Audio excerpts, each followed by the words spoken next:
Sa mga Tagalog dyan na naghamon, huwag naman po kayong masyadong mayabang mga tol. Bisaya lang po kami. Alalahanin nyo, hindi kami natatakot sa inyo, ha? Ang kati. Kati. Kakakati kasi.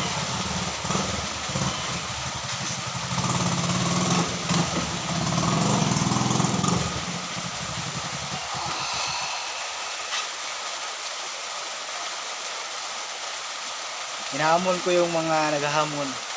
Sige nga, palagan nga tayo. Spar lang. Yung nag-viral ngayon na humahamon sa mga Bisaya. Yun lang. Gusto ko lang taga makipagsuntukan sa hayop na yun. Yung 1v1.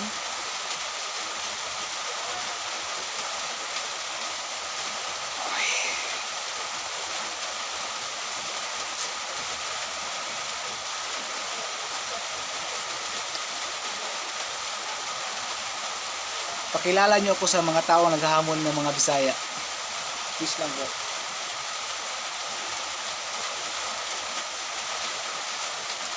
Bagong YouTubers po ako eh. Bisaya po. Ay sa mga Bisaya ko dyan. Paglaban natin to. Kasi gumagara na sila eh.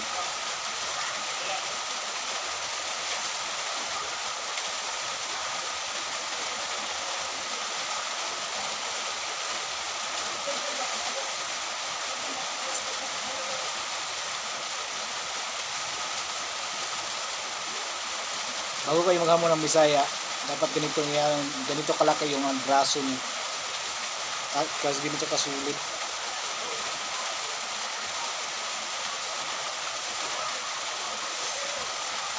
Ayaw ko sana maghamon kaso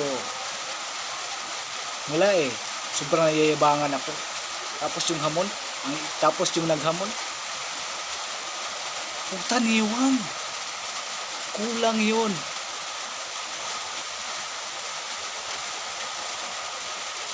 Kulang na kulang talaga yun. Brad, hinahamon kita Brad. Suntukan tayo with gloves. Hindi ganoon ba? Kahit sino, mga YouTubers dyan, yung mga Tagalog, okay na.